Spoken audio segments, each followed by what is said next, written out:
The story you are about to experience is the story of one reporter's search for the truth and greater meaning of a rock and roll band. This story will take you through several years and time zones in a quest for personal enlightenment. The reporter's name, D.W. Johnson, investigative reporter, co-founder and current president of UFO Canada, previously co-chair of the Presidential Commission on the Future of Diabolic Research, and co-author of Wooden Head Specification, as well as main contributor for the print. The band's name, the Hives. They were a universe unto themselves. They lived black and white in a world of color.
I woke up in a sweat. The phone rang. I stretched out with no intention of ever reaching it, but more so as a reflex from my own office-slaving past. But those days were long behind me. I was freelance now, and I had slept in again. Fuck Alan, fuck Drew, and fuck THCS head Jug Delaney. They knew nothing. Disposable, in my opinion. They were all data and had no perception of the feel and aura of the band they were monitoring. My own words echoed in my head like something out of a movie. I still felt the same about the pencil-pushing morons at THCS, but it all felt more distant now. I had dreamt about the young men in black and white again. I could still hear the phone ringing, but had long since decided against answering it. I thought of what had brought me back to Fagerstar. I had met the Hives before. The first time was right here in Fagerstar, springtime, mid-90s. I was doing a piece on Swedish industrialization. I was staying at a local hotel when I heard some people in the downstairs bar talking about a band that was going to perform that very night at the hotel. With a remote chance of finding something better to do in Fagersta, pretty much a ghost town after 6 p.m., I decided to check them out. Their gear was already set up on stage, and I held a drink in my hand when they all walked into the room, and without giving the crowd a second look, pushed their way through and onto the stage. Dressed from head to toe in black and white, they were so insanely focused that they looked to me like a tight unit of ninja assassins trapped in school children's bodies. They threw themselves into a hyper-intense teenage punk rock frenzy, as I have seen them do many times since, but this time was different. More embryonic, so to speak. Pele, the singer, did not need more than 5 seconds into the song to fall off the stage, plunging headfirst behind the back of the right PA stack, and come back with some kind of made-up, Swenglish Texas drawl. That's Swedish and English to you. He was improvising new lyrics. The other band members seemed oblivious to what had just happened. They just kept playing with the same fierce energy. They either did not care or did not notice. The song stopped abruptly after a minute and a half. Pele must have talked for 5 minutes after that. It was the same type of "you love us, we are the best band you ever saw, say thank you" rant that would make him famous later on. But it was more confused and had a more violent undertone. My Swedish had picked up while staying in the country for some time. My father spoke a version of the language as a descendant of the Swedish settlers in the Minnesota area, so I could understand almost everything. Pele finished talking, and they all made eye contact, and without counting in, they just started the next song. They played 4 or 5 more, and then they were gone. Chris and Vigilante, arguing, swiftly made their way out the door and out into the street. Pele and Nicholas were arguing on stage, while Matt was leaning against the amplifier smoking a cigarette. It seemed like they were done. I'd seen lesser bands do something similar before, but never quite like this. Never ever like this, in fact. It made me think bigger. Bigger than bands, bigger than rock. It made me think of science. It seemed like they generated energy equivalent to 1,000 horses, 1 billion buffaloes stampeding across the prairie, an erupting volcano, and what is hidden inside the atom core all at once. They were an embryo, sure, but they were the best damn embryo I'd ever seen. I could definitely see it now. They were a universe unto themselves. They lived black and white in a world of color. When walking out, I made eye contact with a stranger. I nodded and he quickly covered his face. It was Randy. Randy Fitzsimmons was his full name. Little is known about him now, and even less back then. He is alternately described as a demigod, a Svengali, a high-powered manager who manufactured the band, or possibly a friend of the band who writes their songs but does not want to show his face in public. What is known is that he is the key force in shaping them into what we now know as the Hives, and that the band take particular glee in dropping contradicting rumors about him. This all raised many questions. Who was this mystery man? Who were these boys? Where did they come from? The reporter in me needed answers. The following day, I thought no more of Swedish industrialization. It was time to start playing detective. I walked around and wandered up and down the streets of this little village. The Swedes called it a town, but they would call a crowd of 50 a town. I found out that they had been playing anywhere they could, whether people would let them or not. A scout cabin this weekend, a school disco the other, and a biker club the third. The few people I met usually didn't know anything. Those that did know usually seemed a little uncomfortable. Maybe they were scared. Maybe they just didn't like them. I had heard something about the Swedish Jantelagen. I had heard about it, but I didn't know how to pronounce it. A social construction that kept Swedes from sticking their heads out too far. Maybe that was it. They would tell me things like, they go to school in town, but they don't really talk to anyone, and as soon as the day's done, they leave together. They make me uncomfortable. I talked to one of them once, asking him what happened to his hair, but he just stayed back. They have borrowed an old house from a guy that runs a truck company. There they spend all the time making noise and building something. I have seen them go in there with building material, and somebody said they bought tons of glue and elastic bands from the store. It is over there, on the other side of the railway. 2 veckor sedan, Mallis, hur kul som helst. Det var tjejer, det var brudar, nej, öl. Hives hade jag köpt. I have one of them in my class at school where I teach. He would really probe me about hypnotization. Tried to get me to teach him techniques. Otherwise, he would seem like his head was somewhere else all the time. They are never alone. They always seem to keep at least one with them, always whispering among themselves. They are always at the lake doing something, but whenever we get there, they go quiet and leave. Well, classic lunar misfits, you might say. Like so many other teenagers in rock bands. No, it seemed like they had just decided to spend all the time with each other. They had retreated to Hive Manor, their house, trying to live in seclusion from the outside world. The manor was situated not far from the bar where I had seen them. A mile, tops. It seemed like another world. A tower with a metal rooster on it was the first thing you saw as you turned the corner up the driveway. It looked unwelcoming, cold, eerie. A couple of rusty bikes on the lawn. The house seemed too big for someone to just lend to these kids, but then again, nothing about these kids seemed normal. I heard noises from inside. I knocked on the door and everything went silent. I must have waited 25 minutes. Still, no sound. I walked around the back. Shovels and dirt. Someone had been digging here recently. For what? I decided to think it over elsewhere and returned the next day.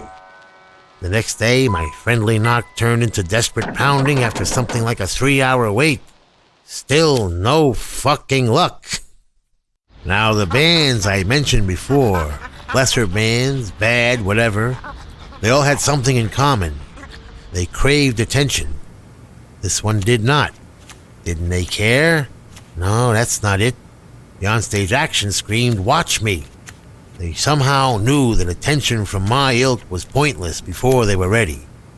It would have to come, not when we expected it, but when they said so. And their time would come. I would get this feeling over and over again. A feeling that they knew more than me, but would act like they didn't. I realized there would be no quick way of cracking this nut. There would be no answers about the Hives in Fagersta. Not for me. Not now. I also had a sneaking suspicion that when I wanted to ask them, hadn't even happened yet. Sounds like mumbo jumbo, I know, but I just felt it. Plus, I had an article on Swedish industrialization due a while ago, along with rent and some personal issues. I had to go back to New York. I took the first flight out of Sweden the next day. My regular life sputtered back into being like a cold Chrysler engine on an October morning in Siberia. Something felt weird, empty. I could write my articles, but I could not bring myself to enjoy it like I used to. Working at wooden head specification was like digging a bottomless pit. The band I had seen started to feel more distant every day until they were all but gone from my mind. Too much work will do that to you. Fast forward a few years and I'm on a routine assignment in Hamburg, Germany, covering airport architecture of the last 50 years, when a piece of paper hit me like a ton of bricks in the head. It was a flyer for a show. It said the Hives, Molotov, Reeperbahn. In an instant, I remembered everything. That name. That band. When I got there, the line must have been at least 500 kids. The club held 200. A Hives audience at this time was a peculiar sight. It had a few people from every subculture you could find. People with very strong conviction. People who somehow, despite their differences, found common ground in this band and made them their own.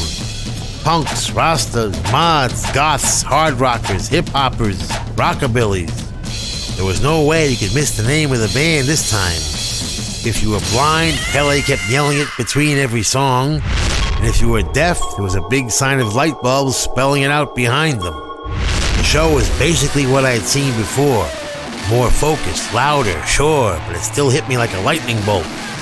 No doubt there were people amongst those 200 who felt like me. They had records out now. One was called Barely Legal, possibly a play on their age, possibly just as a declaration of content. The other one was called Veni Vidi Vicious, an adaptation of a Julius Caesar quote, "I came, I saw, I conquered." There was that feeling again. Would they know what was to come? I went home to New York again, but this time I would not forget. I was going to follow this and see where it went. Dumb as it may be, I felt it gave me direction. Direction. I like that word. Hadn't said it in a while. I wrote articles and tried to put them in there any way I could.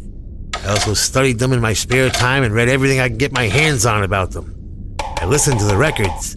Went to shows like I was 16 years old again. My curiosity was growing into an obsession. I had decided to watch them from afar, like studying a wild animal. If they knew I was there, they might behave differently. I learned a lot from just watching the phenomena grow. From the interviews I had read, they didn't seem to give any straight or easy answers anyway. The Hives were still in the underground, but not for long. The snowball had been pushed from the top of the hill, so to speak, and was now left to build mass, gain speed, momentum, power. With the release of Veni Vidi Vicious in America and a compilation, Your New Favorite Band in Europe, they had kickstarted what was called the return of rock in the mainstream press.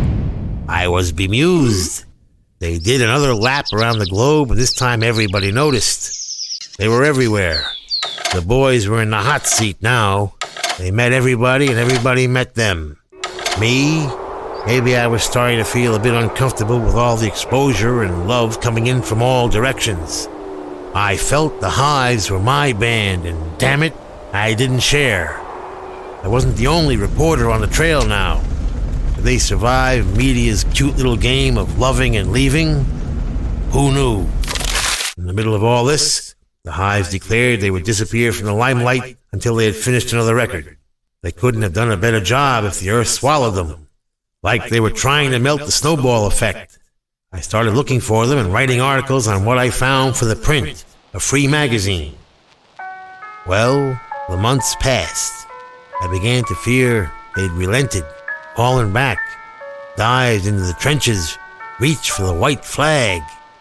Were they special, or was it just me trying to find meaning where there was none? Was it just because I found no answers to my questions, and my nosy reporter gut said that the best stories were always covered in the thickest smokescreens? I was grasping at straws, and they were my straw. I needed a new one. At the same time, I had been handed by my dear friend Tinney, Mr. Des Tinney, to be exact, some financial trouble. Money wasn't coming in like it was supposed to. The old ebb and tide, except this was no dry patch.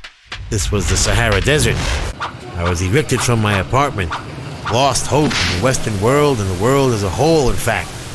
I decided to go to India in search of enlightenment, and yes, I admit, life was cheap there, but also to study Hinduism, karma, curry, and, well, whatever else that could save me and restore my faith. I was hoping that my somewhat half-hearted soul-searching would lead to a way out of the human rat race and try to dig deeper into the innermost meanings of Hinduism. I wasn't doing very well. I had been a journalist long enough to know that there was no truth in writing. The world had turned to a mushy gray scale, and I was banking on Hinduism to once again separate the dark from the light, the black from the white. On one of my regular days of looking for pieces to my puzzle, I stumbled across something I had encountered before. For the first time, that magical night in Fagersta, and after, again in Hamburg. It was when talking to an old man about moksha, the process of how one is set free and liberated from rebirth, and subsequently samsara, the hell we live on earth, that I felt as if I understood something. Something big. The kind of non-existence those old guys that I met every day were preaching about, and that I pretended to understand, if only to convince myself that I was progressing. I had seen it. I had seen it several times, in fact. It was almost too much for me to grasp. I had seen the Hives conquer continental Europe, I had seen them lay the British Isles at their feet. I had seen them put Japan, Germany, Australia, etc., and so on in the pockets of their tailor-made black slacks.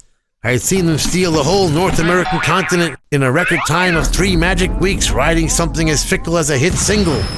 Could what I was looking for be packaged in 3 minutes and sold over the counter? I started thinking slowly and said the words out loud while I thought them in my head. No, I thought. No way. Could something so deep and important be hidden in the consumer society that seemed so empty? Could I, D.W. Johnson, have found the eye of the hurricane? The rift in the matrix? The trapdoor to the back of the mind as Marcel Proust did in remembrance of things past? Were the hives my Madeleine cake? No matter how I tried to kill the idea, I had always felt it. Like I feel a change of weather in my bad knee. Like feathers tickle. Like a dry mouth when you can't get the bartender's attention. Nulla salus sine the hives. I knew Latin. I just couldn't pronounce it. So I had always known what it meant. I had just never thought about it the same way as I thought about it now. The t-shirt the fans wore at the shows. It seemed suddenly like all arrows pointed in the same direction. I had the only time I had really been outside the rat race bin while I was inside it, so to speak. Inside a venue at a show or listening to one of their records. Oh no, I thought. The thought alone made me feel seriously sick. The answer felt so obvious. It had just been hidden away in a rock band. Oh, my weird-looking gods. Did the Hindus know this? I felt as if I had just discovered that 1 + 1 = 2, and that I and perhaps some other lucky Hives fans were the only ones who knew this. I had to get in touch with the band. Had to regain what I had lost. Catch up on old business. What were they up to now? I contacted some of my sources and found out that the Hives were back. They had done what their doubters, yours truly included, had said they would never pull off. A successful follow-up. Tyrannosaurus Hives. They had returned, and at the same time as my awakening in India. Coincidence? I think not. I called up the THCS, the Hive Center of Statistics. Alan Smith, a regular office rat at THCS, answered the phone. Slow voice in a gray suit. A regime rider per definition. My 101 questions shot out of my mouth like machine gun fire. I was put on hold, then through to a certain Drew Smith. Rat number 2 and apparently a twin brother to Alan. He was as slow a voice as his brother, and my guess was that his gray suit of bureaucracy had fit as snug as shrinking latex on him too. I was ear to ear and mouth to mouth with boredom. My questions were fired even faster this time around. He was just about to give me the same treatment as his brother, but I would have none of it. I screamed at the top of my lungs, "Get me your superior!" As I screamed those words, I could hear myself sounding like some kind of prehistoric beast. Yikes! This was that important to me? I sure scared myself, and I must have scared the living shit out of him, because the next thing I heard was THCS head Jug Delaney's voice. Hello? Hello, is there anybody there? I quickly pulled myself together and started asking him questions.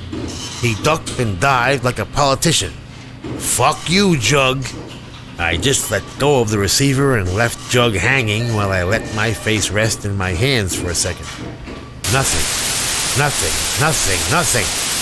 Fuck, and well. There was only one thing left to do. I had to look them up and see for myself. Maybe I could find the truth, or the truth could find me if I only had the chance to see them again. The Hives were on a European tour, I knew that much. Next stop, Brussels, the 29th of October 2004. I could make it if I caught the flight soon. My own 2 feet, a scooter, trains, planes, and boats all brought me from India to the fair city of Le Mannequin Piss, Grand Place, and big-time European decision-making. The Hives were scheduled to play AB, Ancienne Belgique. Not just any old dive, but a 2,000-capacity place pretty much in the center of town. It was an enchanted evening. When I walked into the big hall, I could feel the excitement of the crowd. They were cheering and screaming, chanting the band's name. Hives, Hives, Hives. My heart started beating faster. It was as if the Hives had designed the place themselves. Everything inside the hall was red. Floor, ceiling, railings, you name it. The colors perfectly matched the Hive's neon sign. It was the only other color that had been welcomed inside the venue, apart from the always present black and white. Fans standing on their toes on the floor or hanging from the balconies watched and waited in awe, admiring the band's super slick and super simple rock and roll 5-piece stage setup. A white drum kit, 3 white amplifiers, and 3 straight microphone stands. This was all these boys needed to create magic. Everyone was ready now. I was ready. We all wanted the same thing. To see the 5 young undisputed masters of rock and roll in full uniform ignite their monochrome mayhem. Was I finally going to find the answers I so badly needed? Finally find truth and peace of mind? A slight pause in my line of thought, and the place went black. They were a universe unto themselves. They lived black and white